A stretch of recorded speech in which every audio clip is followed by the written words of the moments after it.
नमस्कार दोस्तों, one note classes में आपका स्वागत है। आज हम इस क्लास में आरएस 2023 का जो मेंस हुआ है, आरएस 2023 का जो 24 में क्या हुआ, मेंस हुआ इसका second paper GK and GS का सेकंड पेपर हम डिस्कस कर रहे हैं। क्वेश्चंस और आंसर है, शुरू करते हैं। पहला क्वेश्चन है, प्लेटो के अनुसार मुख्य सद्गुण कौन कौन से हैं? ठीक है, प्लेटो के अनुसार जो सद्गुण है वो कौन कौन से हैं? प्लेटो ने 4 मौलिक सद्गुणों की पहचान की है जो एक कुशल व्यक्ति के लिए आवश्यक है और जो एक अच्छे समाज के लिए आवश्यक है। ये 4 मौलिक सद्गुण निम्नलिखित है। पहला कौन सा है?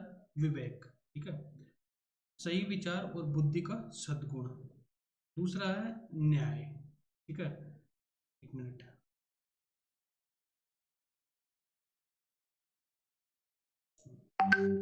दूसरा है न्याय, सामाजिक न्याय और आदर्श राज्य के लिए आवश्यक है। ठीक है, संयम, टेम्परेंस, आत्म नियंत्रण और वासनाओं को अपने अधीन रखने की क्षमता होनी चाहिए। साहस, विवेक के विचारों को पूरा करने की उम्मीद और साहस। इस सद्गुणों का विकास करने में व्यक्ति न्यायी और आदर्श जीवन जी सकता है। ठीक है, ये जो 4 सद्गुण बताए प्लेटो ने, ये एक राजा के लिए भी बताए हैं। ठीक है, राजा के 4 सद्गुण। ठीक है, राजा कैसा होना चाहिए प्लेटो के अनुसार? सद्गुण। दूसरा आता है, दूसरा क्वेश्चन है, इमैनुअल कांट के अनुसार शुभ संकल्प क्या है? इमैनुअल कांट ने शुभ संकल्प को क्या बताया है? इमैनुअल कांट ने अपने नैतिक दर्शन में शुभ संकल्प को महत्वपूर्ण बताया है। उनके अनुसार एक कार्य केवल तभी शुभ हो सकता है यदि उसके पीछे नैतिक नियमों का पालन करने का संकल्प हो। इसका मतलब ये होता है कि शुभ कार्य का मूल आधार क्या होता है? शुभ संकल्प। ठीक है, जो नैतिक दायित्व के रूप में किया जाता है। ठीक है, ये हुआ कांट का शुभ संकल्प सिद्धांत। तीसरा आता है, पुरुषार्थ शब्द का अर्थ क्या है? ठीक है, पुरुषार्थ जो अर्थ है, पुरुषार्थ जो शब्द है वो संस्कृत का शब्द है जो मानव जीवन के अर्थ, उद्देश्य और प्रयास को सूचित करता है। इसका अर्थ क्या है? मानव के प्रयास या आत्म प्रयत्न। पुरुष के अनुसार हमें अपने जीवन में उच्च उद्देश्य की प्राप्ति के लिए समर्पित रहना चाहिए। ठीक है, इस शब्द का उपयोग धार्मिक, दार्शनिक और नैतिक संदर्भों में भी किया जाता है। जैसे ही धार्मिक शास्त्रों में 4 पुरुषार्थों, धर्म, अर्थ, काम और मोक्ष का उल्लेख होता है। इस शब्द का अर्थ व्यक्ति के स्वार्थ पर प्रयासों, उद्देश्यों और साधनों को समझाने में मदद होता है। ठीक है, ये क्या हुआ पुरुषार्थ का अर्थ। अहिंसा परमो धर्म क्या है? अहिंसा परमो धर्म क्या है? अहिंसा परमो धर्म एक संस्कृत शब्द है जो अहिंसा के महत्व को सूचित करता है। शब्द का अर्थ होता है कि अहिंसा ही सबसे उच्च धर्म, मतलब व्यक्ति को क्या नहीं करना चाहिए? हिंसा नहीं करना चाहिए। यह शब्द गांधी जी द्वारा बहुत प्रसिद्ध किया गया। आज दुनिया भर में अनेक लोग इसका पालन करते हैं ताकि वह अहिंसा के माध्यम से जीवन जी सके। बुद्ध मत में उपाय कौशल का अभिप्राय क्या है? बुद्ध का जो ओपिनियन है उसमें उपाय कौशल क्या है?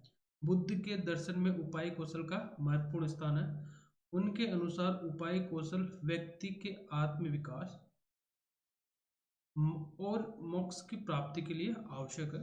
यह उपाय कौशल आध्यात्मिक जीवन में सही मार्ग की पहचान, सत्य की खोज, ध्यान, सील और समाधि के माध्यम से होता है। बुद्ध ने उपाय कौशल को अपने अनुयायियों को सिखाया और उन्हें दुख से मुक्ति पाने का मार्ग दिखाया। नेक्स्ट क्वेश्चन आता है, मानवीय मूल्यों के विभेदक लक्षणों का उल्लेख कीजिए। मानवीय मूल्य व्यक्तिगत सामाजिक जीवन में मान्यता पाने वाले गुण, आदर्श, धार्मिक मूल्यों को संकेत करते हैं। ये मूल्य व्यक्तिगत और सामाजिक विकास में महत्वपूर्ण भूमिका निभाते हैं और समाज को सही दिशा में अग्रसर करने में मदद करते हैं। यहाँ पे हम पढ़ते हैं कि मानवीय मूल्यों के विभेदक लक्षण कौन कौन से हैं। पहला है सत्यनिष्ठा। यह मूल्य व्यक्ति की ईमानदारी, निष्ठा और अच्छे काम करने की क्षमता को सूचित करता है। दूसरा है सहानुभूति। यह मानवता की ओर दिलचस्पी और सहानुभूति दिखाने की क्षमता को दर्शाता है। समाज भावना, एम्पैथी, ये दूसरों के भावनाओं को समझने, उनके साथ सहयोग करने की क्षमता को दर्शाता है। ये भी स्वाधीनता, इंडिपेंडेंस, ये व्यक्ति की स्वतंत्रता, स्वाधीनता और निर्णायक क्षमता को दर्शाता है। श्रम क्या होता है? यह मेहनत, संघर्ष और समर्पण की महत्वपूर्णता को सूचित करता है। सद्गुण क्या है? यह अच्छे गुणों की मान्यता करने की क्षमता को दर्शाता है, जैसे कि दया, धैर्य, निष्कलंकता। ये मानवीय मूल्य व्यक्ति के व्यक्तिगत सामाजिक जीवन में सहायक होते हैं और समृद्धि की दिशा में मदद करते हैं। तो ये क्या हुए? मानवीय मूल्यों के विभेदक लक्षण। नेक्स्ट आता है समसामयिक समाज ऋण की वैदिक अवधारणा से किस प्रकार लाभान्वित हो सकते हैं। वैदिक काल। वैदिक काल क्या है? इतिहास का एक महत्वपूर्ण अध्याय है जिसमें वेदों का अध्ययन, धार्मिक आदर्शों, समाज और समाज के विकास के प्रमुख पहलू शामिल है। वेदों के अध्ययन से न केवल धार्मिक ज्ञान मिलता है बल्कि यह समाज के विकास में भी महत्वपूर्ण भूमिका निभाता है। वैदिक कालीन शिक्षा के उद्देश्य और लाभ क्या क्या होते हैं? धार्मिक चरित्र का निर्माण, जीवों का पार्जन की योग्यता और सामाजिक न्याय। ठीक है, चरित्र निर्माण, जीवों का पार्जन की योग्यता और सामाजिक न्याय। वेदों के अध्ययन से धार्मिक ज्ञान प्राप्त होता है जो व्यक्तिगत और सामाजिक जीवन में मान्यता पाने में मदद करता है। यह धार्मिक शिक्षा समाज के नैतिक मूल्यों को सुदृढ़ करने में मदद करती है। वैदिक कालीन शिक्षा का मुख्य उद्देश्य छात्रों के चरित्र का निर्माण करना था। यह उन नैतिक मूल्यों, सदाचार और धार्मिकता की ओर अग्रसर करता था। गुरुकुल में शिक्षा प्राप्त करने से छात्रों को जीविकोपार्जन करने की योग्यता प्राप्त होती थी। ठीक है, वे समाज के लिए उपयोगी और नैतिकता से समृद्ध नागरिक बनते थे। वेदों के अध्ययन से सामाजिक न्याय की अवधारणा विकसित होती थी। छात्रों को समाज के प्रति अपने कर्तव्य का पालन करने की शिक्षा दी जाती थी। ठीक है, तो इसी प्रकार हम क्या करते हैं, इस समाज कल्याण की वैदिक अवधारणा, समाज ऋण की वैदिक अवधारणा से इस समाज के प्रति कौन कौन से ऋण होते हैं। ठीक है, दिव्य जीवन से अरविंद का क्या आशय है? दिव्य जीवन महाकवि और श्री योगी अरविंद के दार्शनिक और आध्यात्मिक विचारों से का महत्वपूर्ण हिस्सा है। इसका आशय व्यवहारिक जीवन की जड़ में छिपा होता है। ये कुछ महत्वपूर्ण बातें हैं। ठीक है, दिव्य जीवन से संबंधित कुछ महत्वपूर्ण बातें होती हैं। पहला है आत्मस्वरूप, सेल्फ रियलाइजेशन। दिव्य जीवन का मूल उद्देश्य आत्मस्वरूप की पहचान है। यह आत्मा के अंतर्निहित अद्वितीयता को समझने और अनुभव करने की प्रक्रिया है। सेकंड है इनर बीइंग, आंतरिक स्वरूप।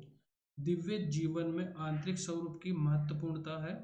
यह व्यक्ति के अंदर छिपे अद्वितीय और अमृतत्व की ओर इशारा करता है।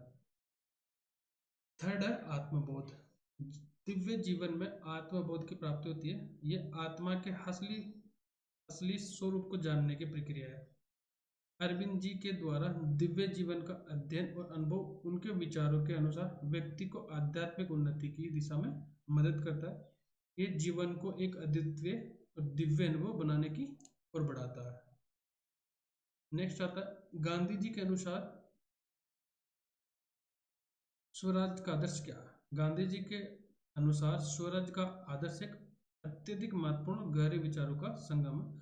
उन्होंने स्वराज को बस राजनीतिक शक्ति की प्राप्ति से नहीं बल्कि व्यक्ति के आत्मनिर्भर नैतिकता और सामाजिक समृद्धि के माध्यम से प्राप्त करने का मार्ग माना है। ठीक है, इसके अलावा गांधी जी ने स्वराज न केवल बाहरी शासन से मुक्ति होना चाहिए बल्कि व्यक्ति के आंतरिक विकास के लिए भी एक आदर्श होना चाहिए। व्यक्ति का नैतिक उत्थान और स्वाधीनता केवल राजनीतिक शक्ति से नहीं बल्कि आत्मनियंत्रण, सामाजिक सेवा और सामाजिक न्याय से के माध्यम से होना चाहिए।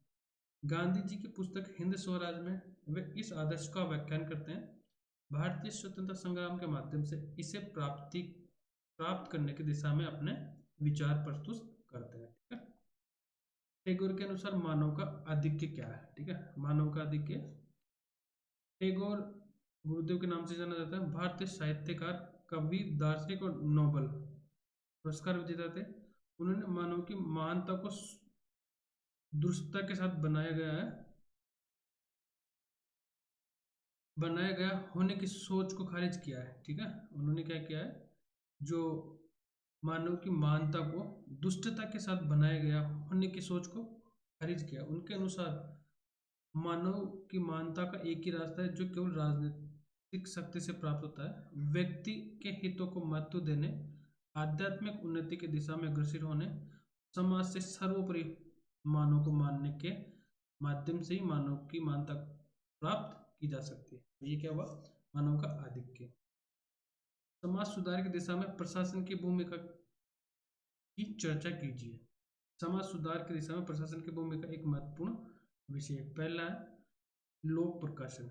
लोक प्रशासन वह क्षेत्र है सरकार और उसके अंगभूत संगठनों के कामकाज को प्रबंधित करता है। ठीक है, इसमें नियोजन, निर्णय लेना, संगठनों का निर्माण करना, कर्मचारियों को निर्देश देना, जनता के साथ सहयोग करने के लिए विधायिका तथा सार्वजनिक संस्थाओं के साथ मिलकर काम करना शामिल है इसके अंदर। ठीक है, पब्लिक एडमिनिस्ट्रेशन के अंदर क्या क्या शामिल है, नियोजन, निर्णय लेना, संगठनों का निर्माण, कर्मचारियों को निर्देश देना, जनता के साथ सहयोग करने के लिए विधायिका और सार्वजनिक संस्थाओं के साथ मिलकर काम करना।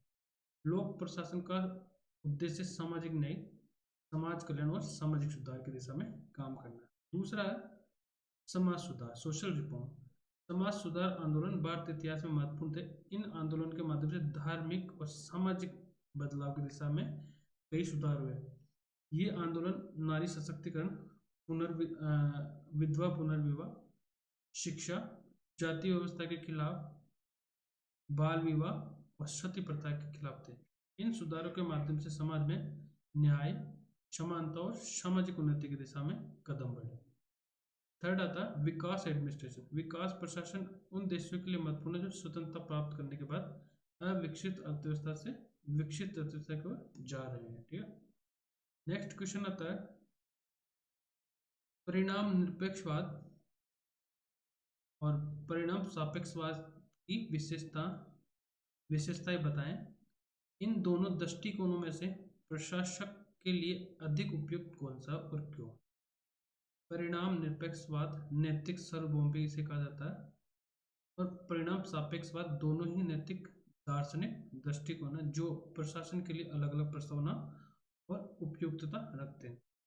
परिणाम निरपेक्षवाद क्या है, इसकी विशेषता इमैनुअल कांट द्वारा यह नैतिक दार्शनिक दृष्टिकोण व्यक्तियों को नियमों और कानूनों के पालन के लिए अधिक निरपेक्ष और स्पष्ट दृष्टिकोण में ले जाता है। इसका मूल आदर्श क्या है, केवल उस शुक्ति के अनुसार कार्य करें जिससे आप उसी समय में ये इच्छा कर सके कि ये सार्वभौमिक कानून बन जाए। ठीक है, यह नैतिक दार्शनिक दृष्टिकोण व्यक्तिपरक विचारों पर बहुत अधिक निर्भर करता है। प्रशासक के लिए उपयुक्तता, प्रशासक को नियमों और कानूनों के पालन के लिए एक स्पष्ट दृष्टिकोण प्रदान करता है। यह नैतिकता को एक आज्ञार्थकता के रूप में संक्षिप्त करता है, जिससे सभी कर्तव्य और दायित्व व्युत्पन्न होते हैं। परिणाम सापेक्षवाद क्या है? ठीक है, इस दृष्टिकोण में क्रिया के परिणामों का मूल्यांकन किया जाता है। यह उपयोगितावादी दार्शनिक दृष्टिकोण है जो केवल वांछनीय होने से परे आंतरिक मूल्य है। ठीक है, इस क्वेश्चन का आंसर होगा। नैतिक द्वंद्ववाद क्या है? नैतिक द्वंद्व से आप क्या समझते हैं? क्या किसी नैतिक संघर्ष की स्थिति में वैयक्तिक नैतिकता को वृत्तिपरक नैतिकता पर वरीयता दी जानी चाहिए। नैतिकता एक व्यक्ति के आचरण, निर्णय और मूल्यों के साथ जुड़ी होती है। यह उनके व्यक्तिगत और सामाजिक जीवन में एक महत्वपूर्ण भूमिका निभाती है। जब कोई व्यक्ति संघर्ष की स्थिति में होता है तो उसकी नैतिकता को परखने का मामूली तरीका उनके कार्य, निर्णय और व्यवहार के माध्यम से हो सकता है। यहाँ कुछ महत्वपूर्ण प्रश्न हैं जिन्हें व्यक्तिगत नैतिकता की परख करने में मदद मिल सकती है। पहला क्वेश्चन क्या है? क्या व्यक्ति अपने मूल्यों के खिलाफ कुछ कर रहा है? ये जानने के लिए देखें कि व्यक्ति कैसे व्यवहार कर रहा है और क्या वे अपने मूल्यों के खिलाफ कुछ कर रहे हैं। दूसरा है, क्या उनके निर्णय और कार्य अन्य लोगों के लिए हानिकारक है? नैतिकता की परख के लिए ये जानने की कोशिश करें कि उनके निर्णय और कार्य दूसरों के साथ कैसे प्रभावित कर सकते हैं। थर्ड है, क्या उनके कार्यों में सामाजिक न्याय? नैतिकता की परख करने के लिए यह देखें कि व्यक्ति के कार्य सामाजिक न्याय के साथ मेल खाते हैं या नहीं। नैतिकता व्यक्ति के आचरण, निर्णय और मूल्यों के साथ जुड़ी होती है। यह उनके व्यक्तिगत और सामाजिक जीवन में महत्वपूर्ण भूमिका निभाती है। जब कोई व्यक्ति संघर्ष की स्थिति में होता है तो उनकी नैतिकता को परखने का मामूली तरीका उनके कार्यों, निर्णयों और व्यवहार के माध्यम से हो सकता है। व्यक्तिगत नैतिकता को वृत्ति परखने के लिए वरीयता देना एक महत्वपूर्ण प्रश्न है।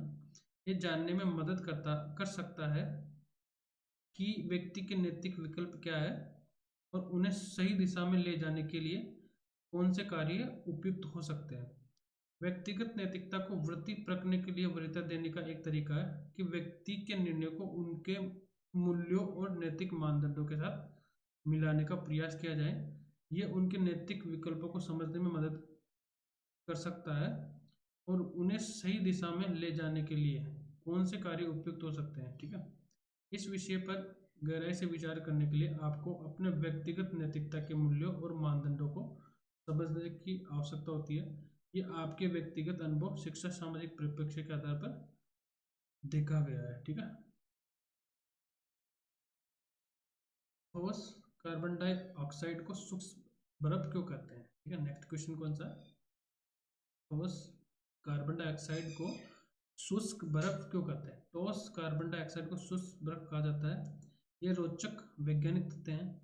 जब वायुमंडल दाब का माप 1 एटमॉस्फेयर होता है तो ठोस कार्बन डाइऑक्साइड द्रव अवस्था में बदले बिना ही सीधे गैस अवस्था में बदल जाती है। इसका उपयोग मुख्य रूप से शीतलन एजेंट के रूप में किया जाता है। शुष्क बर्फ रंगीन, गैर ज्वलनशील होती है, इसमें खट्टी गंध होती है। ठीक है, नेक्स्ट क्वेश्चन है, भ्रमरडंक दर्द एवं जलन क्यों कारित करता है? ठीक है, जलन की अनुभूति व्यक्ति के शरीर में गर्मियां जलने के कारण होती है। यह एक आम समस्या और कई कारणों से हो सकती है। अपने पैरों के जलन के कुछ मुख्य कारण निम्नलिखित हो सकते हैं। थर्मल जलन और रासायनिक जलन और अन्य कारण। ठीक है, जब आपके पैर गर्मी, भाप, टार या गर्म तरल पदार्थ से संपर्क करते हैं तो यह जलन की अनुभूति हो सकती है। रसायनों के माध्यम से होने वाली जलन भी गर्मी के समान हो सकती है। इसमें रसायनों का संपर्क होता है। यह जलन धूप, रेडिएशन और बिजली के कारण भी हो सकती है। अन्य कारण, जलन के पीछे अन्य कारण भी हो सकते हैं जैसे चोट, संक्रमण और अन्य तंत्रिका तंत्र। नेक्स्ट क्वेश्चन आता है, केपलर की ग्रहीय गति का द्वितीय नियम ये किस संरक्षण सिद्धांत पर आधारित है?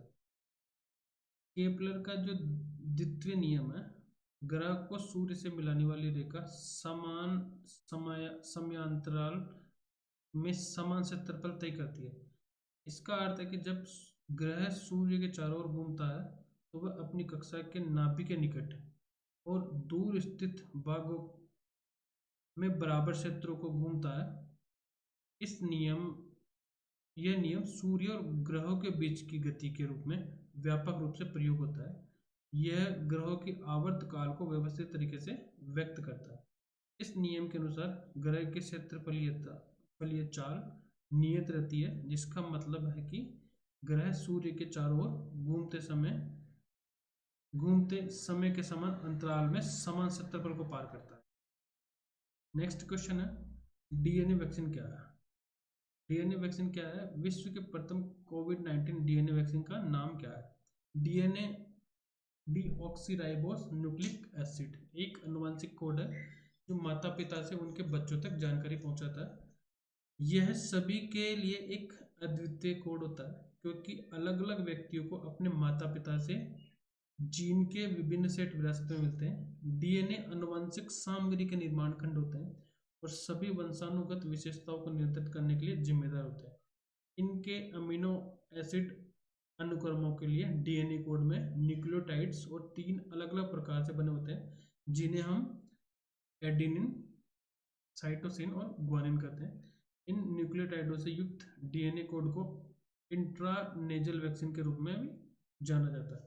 विश्व की पहली कोविड-19 डीएनए आधारित वैक्सीन का नाम कोवैक्सीन है जो भारत बायोटेक द्वारा तैयार की गई है। यह वैक्सीन भारत की पहली स्वदेशी वैक्सीन है और इसका उपयोग कोविड-19 के खिलाफ लड़ाई में किया गया है।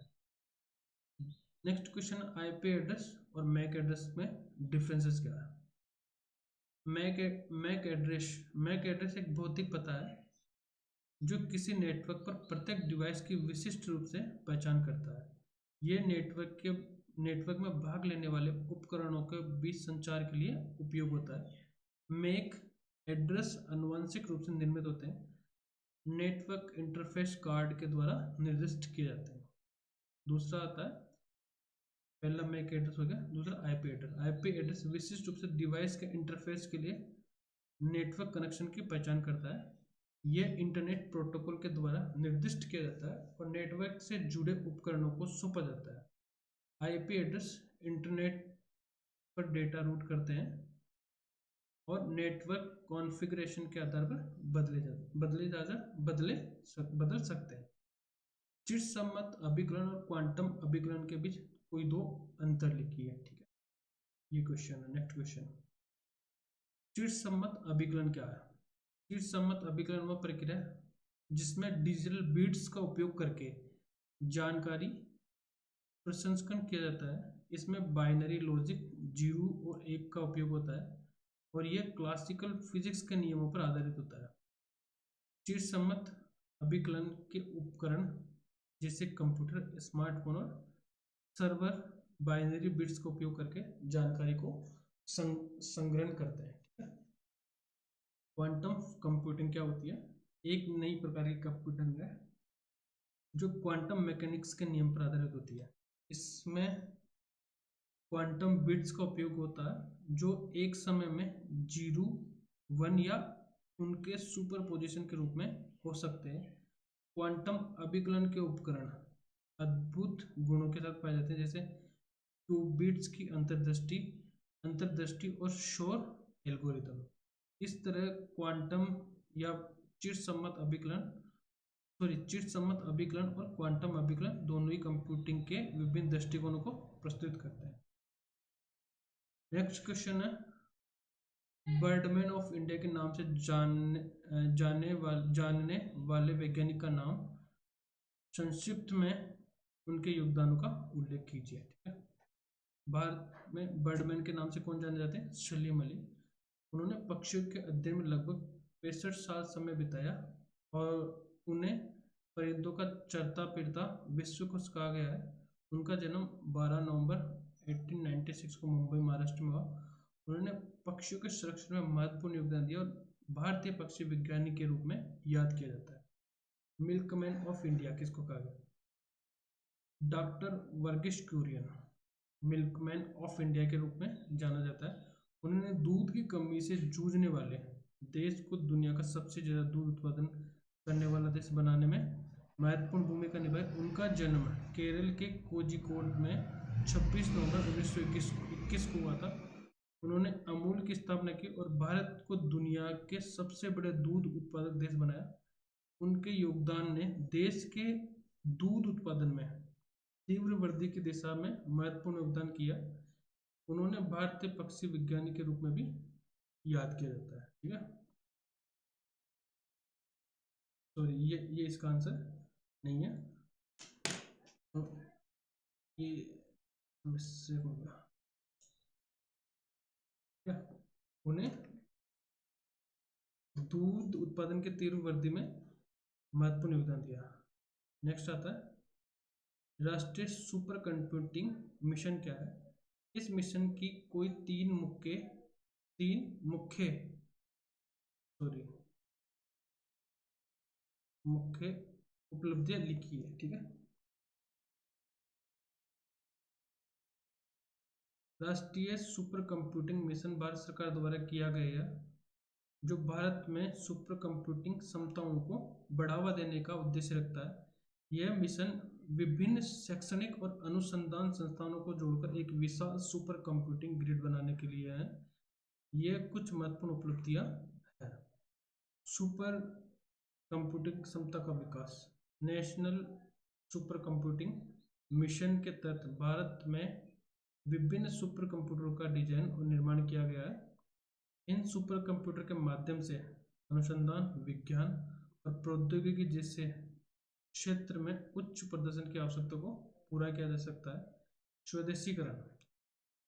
एनएसएम का उद्देश्य भारत में स्वदेशी रूप से सुपर कंप्यूटरों की क्षमता डिजाइन और निर्माण करना।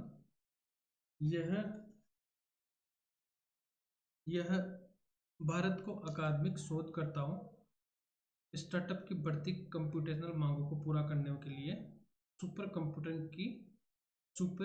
कंप्यूटिंग की बुनियादी ढांचा प्रदान करने में मदद करेगा।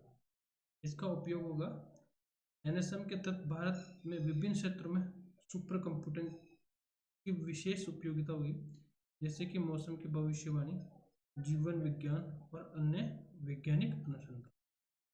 नेक्स्ट क्वेश्चन है आदित्य L1 मिशन पर संक्षेप में टिप्पणी कीजिए। आदित्य L1 मिशन भारत इसरो के द्वारा किया गया है।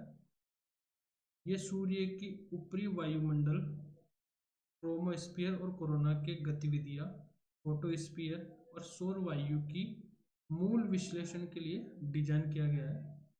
इसका प्रमुख उद्देश्य सूर्य के व्यवहार की गहरी समझ प्राप्त करना, जैसे कि इसकी विकिरण, गर्मी, कण प्रवाह और चुंबकीय क्षेत्र, और ये कैसे पृथ्वी पर प्रभाव डालते हैं। ये सब आदित्य L1 मिशन में किया जाएगा। नेक्स्ट क्वेश्चन आता है ORSM और QRSM। पेपर में ORSM दिया गया है, लेकिन मुझे कुछ ऐसा मिला नहीं है ORSM का। मुझे जहाँ पे भी सर्च किया है QRSM मिला है। तो अगर ORSM हो तो आप प्लीज़ इसको देख लीजिएगा, और अगर QRSM है उसका तो इसका हम डिस्कशन कर रहे हैं। QRSM का मतलब होता है quick reaction surface to air missile. ये छोटी दूरी से वायु भूमि मिसाइल प्रणाली है जो चलती रहती है और आधारित है। भारतीय सेना के चलते हुए आर्म्ड कोलम को आकाशीय हमलों से बचाने के लिए ये एक उच्च गति वाला और अद्यतनीकृत सुरक्षा प्रणाली है, ठीक है। अस्त्र क्या है। अस्त्र भारत की पहली स्वदेशी निर्मित दृश्य सीमा से परे हवा में मार करने वाली मिसाइल है। अस्त्र मार्क 1 मिसाइल 20 नॉटिकल मील या 37 किलोमीटर की सीमा से आगे तक मार करने में सक्षम है। कितने में? 200 नॉटिकल मील या 37 किलोमीटर की सीमा से आगे है, ठीक है। अस्त्र मार्क 1 की रेंज करीब 110 किलोमीटर थी। इससे DRDO द्वारा विकसित किया गया। नैनो पदार्थ क्या है। नैनो पदार्थ के रूप में प्रयुक्त हो रहे कार्बन के किन्हीं दो अपर रूप का संक्षिप्त विवरण दीजिए। नैनो पदार्थ विज्ञान प्रौद्योगिकी के क्षेत्र में एक रोचक और अद्वितीय विकास है। ये पदार्थ बहुत छोटे आकार के होते हैं, जिनका आकार 1 नैनोमीटर से कम होता है। नैनो पदार्थ के रूप में संयुक्त हो रहे कार्बन के दो प्रमुख अपर रूप है। पहला है हीरा। हीरा कार्बन का क्रिस्टलीय रूप है। इसकी संरचना में हर कार्बन परमाणु किसी निश्चित ज्यामिति में निश्चित बंद कोण का निर्माण करता है।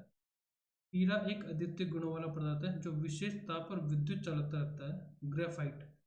ग्रेफाइट भी कार्बन का क्रिस्टलीय अपर रूप है। इसकी संरचना में कार्बन परमाणु निश्चित व्यवस्था में व्यवस्थित रहते हैं और एक निश्चित ज्यामिति में निश्चित बंद कोण का निर्माण करते हैं। ग्रेफाइट एक अद्वितीय गुणों वाला पदार्थ है जो अच्छी विद्युत चालकता रखता है।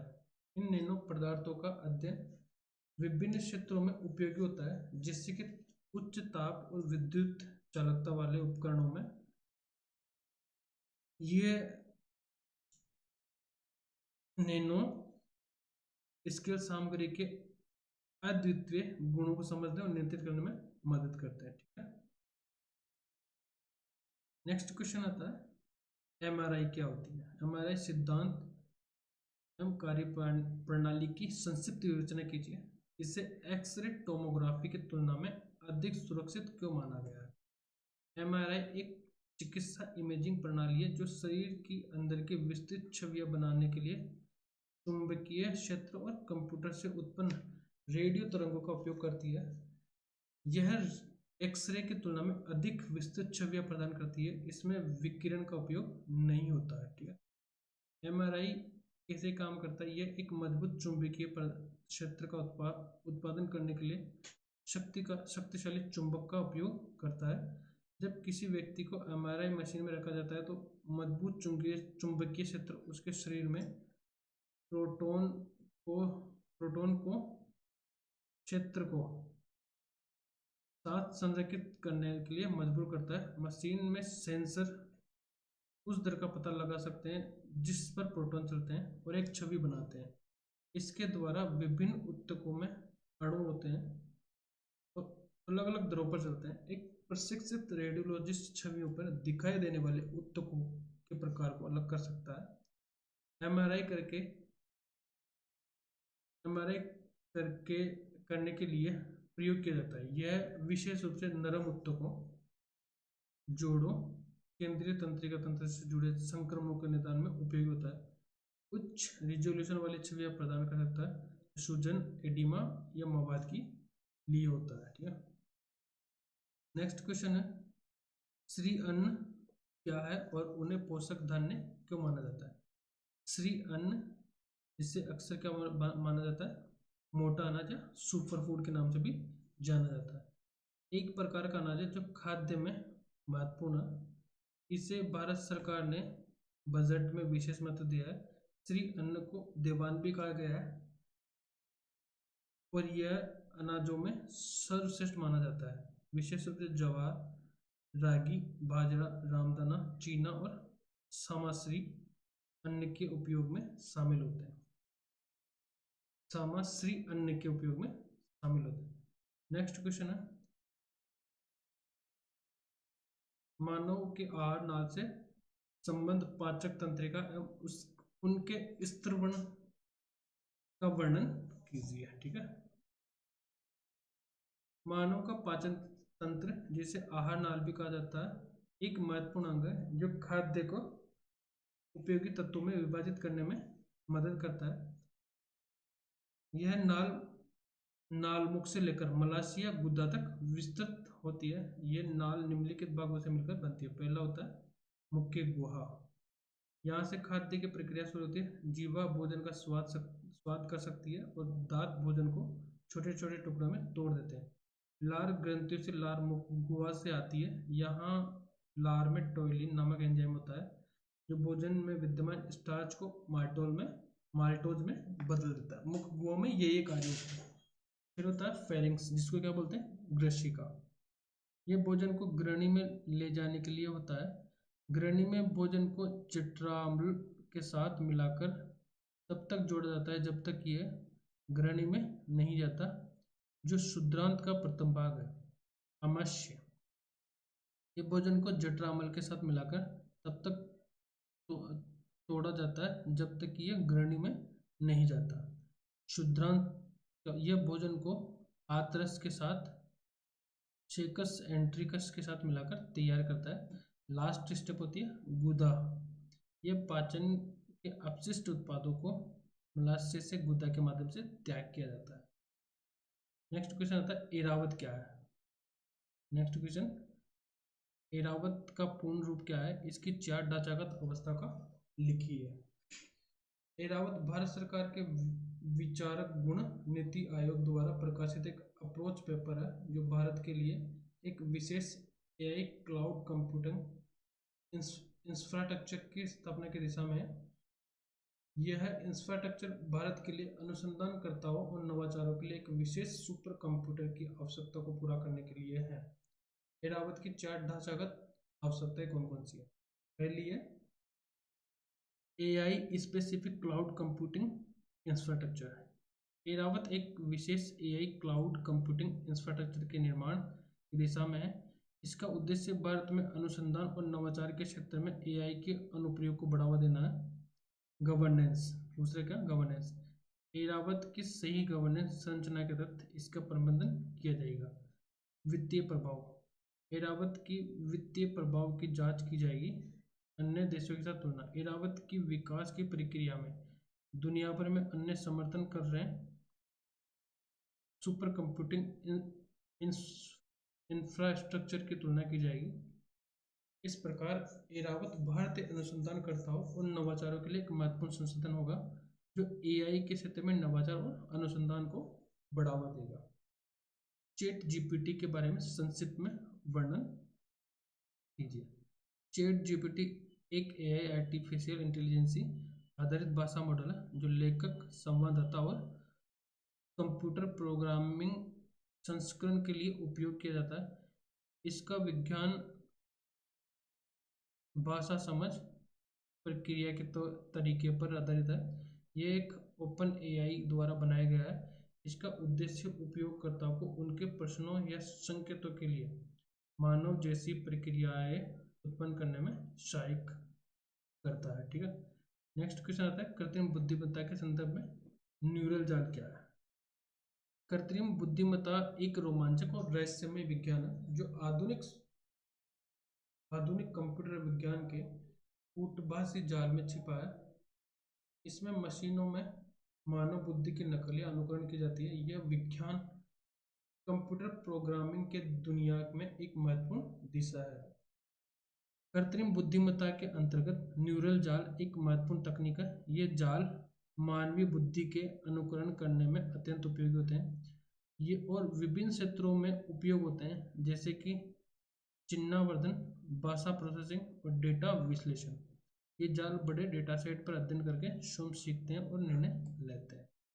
नेक्स्ट क्वेश्चन आता है ऑस्ट्रेलिया के 6 मरुस्थलों के नाम लिखिए।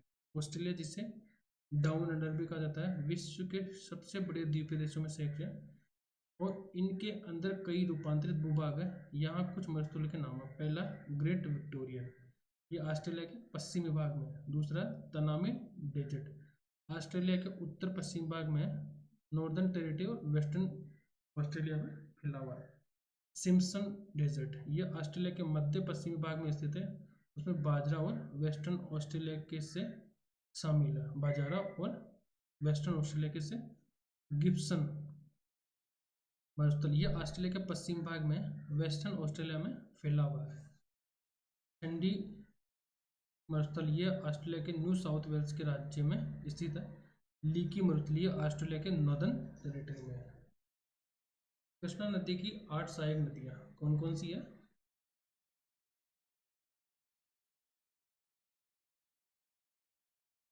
कृष्णा नदी की प्रमुख सहायक नदियां भीमा, डिंडी है, पेद्दावग्गू है, मूसी है, पलेरू है, मुनेरू है, उदली, तुंगभद्रा, मालप्रभा, घाटप्रभा, दूधगंगा और पांचगंगा, कोयना और वेन्ना। ठीक है, पूछा इसने 8 है लेकिन हमने सारी बता दी है।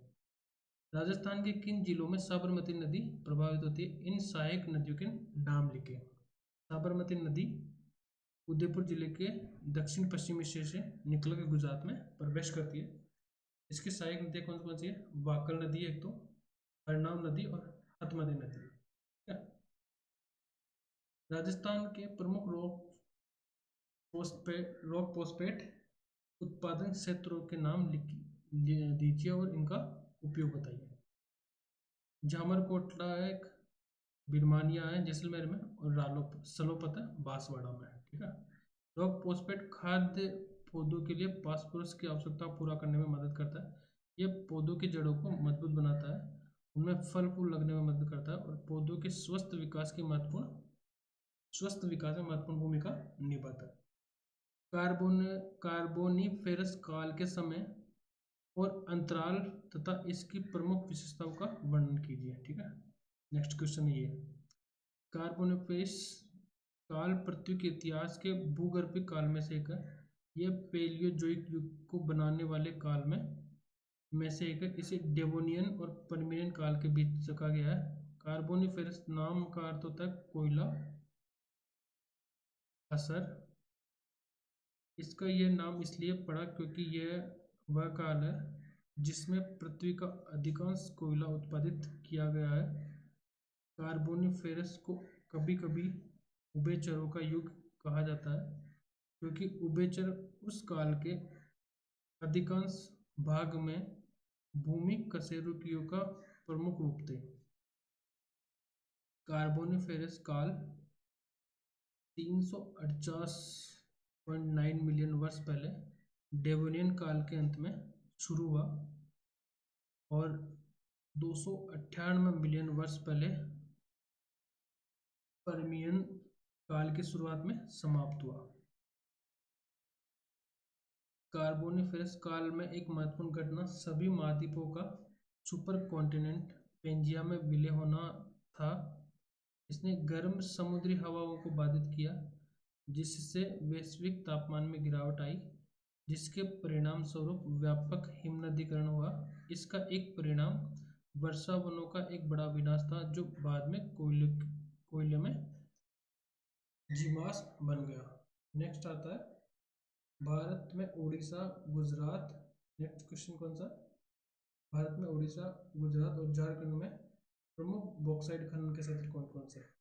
झारखंड में लोहरदंगा और गुमला जिलों में बॉक्साइट का खनन होता है। लोहरदगा जिले में बगरू माइंस एक प्रमुख खदान है जो बगरू पहाड़ पर स्थित है। गुजरात में 0.097 मिलियन टन बॉक्साइट का विशाल भंडार है जिसमें लगभग 90% मुख्य रूप से कच्छ, जामनगर और जूनागढ़ में वितरित है।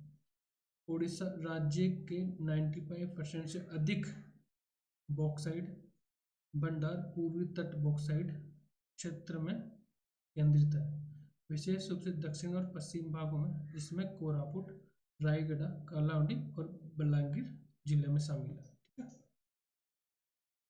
भारत में जनसंख्या।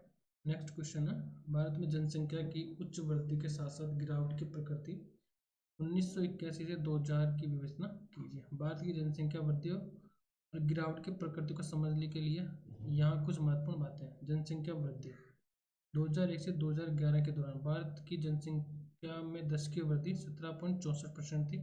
यह वृद्धि अधिकतम जनसंख्या वृद्धि दर से कम है, लेकिन अभी भी यह एक बड़ी आबादी वृद्धि है। जनसंख्या की गिरावट 1981 से 1991 के बीच भारत की जनसंख्या में गिरावट आई। इस दौरान जनसंख्या वृद्धि दर 21.51 से 17.64 तक आ गई थी। ठीक है, राजस्थान में नेक्स्ट क्वेश्चन है राजस्थान में बायोमास का संक्षिप्त विवरण। राजस्थान में बायोमास परियोजना के बारे में यहाँ कुछ महत्वपूर्ण जानकारी। पहला है बायोमास ब्रिकेट पैलेट निर्माण संयंत्र। राजस्थान में बायोमास ब्रिकेट और पैलेट निर्माण संयंत्र की स्थापना की जा रही है। इन संयंत्रों के माध्यम से बायोमास को ऊर्जा के उत्पादन में उपयोग किया जाएगा। दूसरा है बायोमास सह उत्पादन परियोजना। यह परियोजनाएं बायोमास के उपयोग से ऊर्जा के उत्पादन में अन्य उत्पादों के साथ सह उत्पादन करने का लक्ष्य रखती है। इसके माध्यम से बायोमास को बिजली उत्पादन में भी शामिल किया जाता है। नेक्स्ट क्वेश्चन आता है राजस्थान में दक्षिण अरावली प्रदेश की प्रमुख संकटग्रस्त वन्य जीव प्रजातियों के नाम लिखिए। राज्य में वन्य जीव हानि के मुख्य कारण क्या है? संकटग्रस्त जो वन्य जीव प्रजातियों कौन कौन सी है? गोडावन, बाघ और काले हिरण। ठीक है, वन्य जीव के विलुप्त होने का कारण कौन कौन से? कर्मिक विकास के माध्यम से नई प्रजातियां विकास की प्रक्रिया से उत्पन्न होती है और वे उस समय विलुप्त हो जाती है जब वे बदलती परिस्थितियों या अपने से श्रेष्ठ स्पर्धा में जीवित नहीं रह पाती। ठीक है, पहला तो कारण ज्वालामुखी विस्फोट, भूकंप, सुनामी आदि प्राकृतिक आपदाओं के कारण वन्य जीवों के आवास नष्ट हो गए हैं।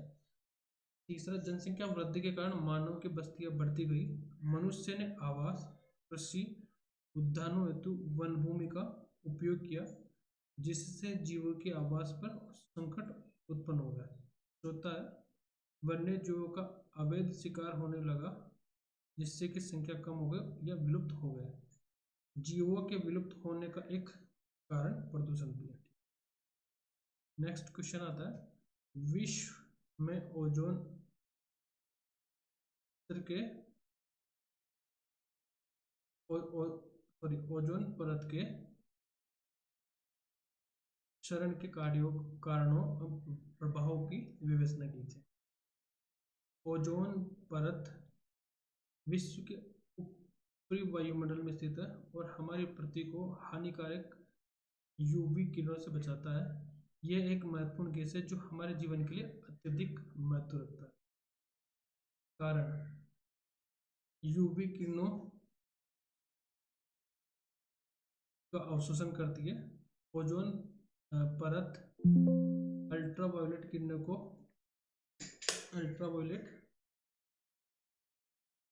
किरणों को अवशोषित करके हमारी पृथ्वी की सतह पर पहुंचने से रोकता है। ये किरण स्किन कैंसर, आंखों की बीमारियों और अन्य स्वास्थ्य समस्याओं का कारण बन सकते हैं। ग्रीन हाउस गैसों के नियंत्रण में महत्वपूर्ण भूमिका। ओजोन परत ग्रीन हाउस गैसों के नियंत्रण में महत्वपूर्ण भूमिका निभाता है।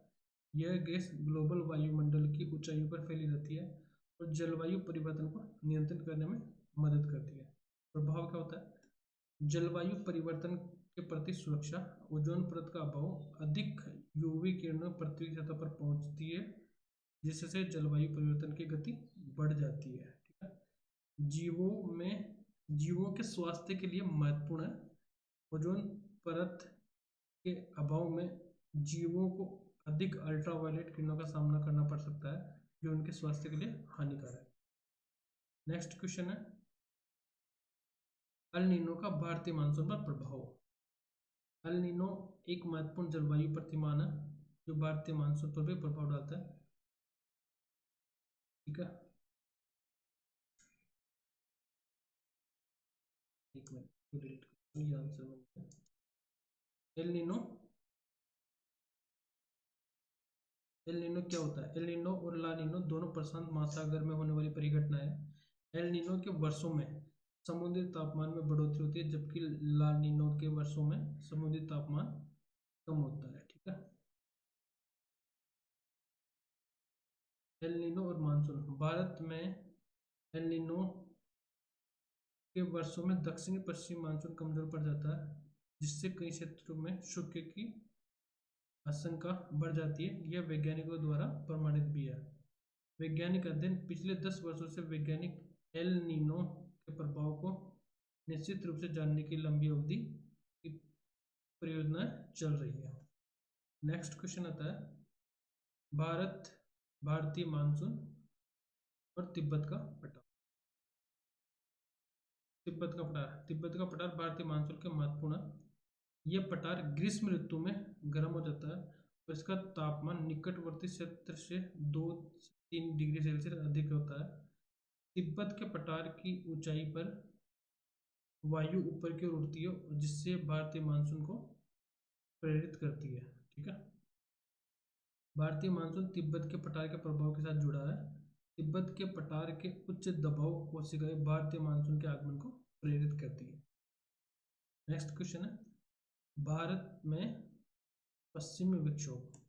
भारतीय उपमहाद्वीप के उत्तरी इलाकों में सर्दियों के मौसम में आने वाले ऐसे तूफान को कहते हैं जो वायुमंडल की ऊंची तहों में भूमध्य सागर, अंद महासागर, हिंद महासागर, कुछ हद तक कैस्पियन सागर से नमी लाकर उसे अचानक वर्षा बर्फ के रूप में उत्तर भारत, पाकिस्तान, नेपाल पर गिरा देता है। ये उत्तर भारत में रबी की फसल के लिए अत्यंत महत्वपूर्ण है। नेक्स्ट क्वेश्चन है और लास्ट क्वेश्चन है, राजस्थान के जनसंख्या वितरण पर भू आकृति और जलवायु के प्रभाव का विवेचना कीजिए। भू आकृति और जनसंख्या वितरण। राजस्थान भारत के अधिकांश राज्यों की तरह भूगोलीय विविधता का धनी है।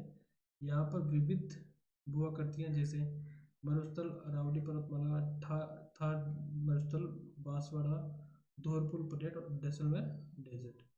ये विविधता जनसंख्या वितरण पर प्रभाव डालती है। जनसंख्या अधिकतर उपनिवेशों में जमीन की उपलब्धता के आधार पर वितरित है। जैसे कि अरावली पर्वतमाला के निकट जिलों में जनसंख्या अधिक होती है, जबकि मरुस्थलीय और बांसवाड़ा जैसे क्षेत्रों में जनसंख्या कम होती है। जलवायु के प्रभाव। राजस्थान की जलवायु शुष्क से उपाद्र मानसूनी होती है। यहाँ वर्षा मानसूनी हवा उच्च होती है। तापमान की दृष्टि से इसे मरुस्थलीय क्षेत्रों में गर्मी अधिक होती है, जबकि अरावली पर्वतमाला के निकट जिलों में तापमान मध्यम होता है। जलवायु के प्रभाव से जनसंख्या वितरण पर भी प्रभाव पड़ता है। यहाँ तक कि राजस्थान के विभिन्न क्षेत्रों में जनसंख्या और जलवायु के प्रभाव के बीच संबंध एक रूप में दिखते हैं। वीडियो को लास्ट तक देखने के लिए धन्यवाद।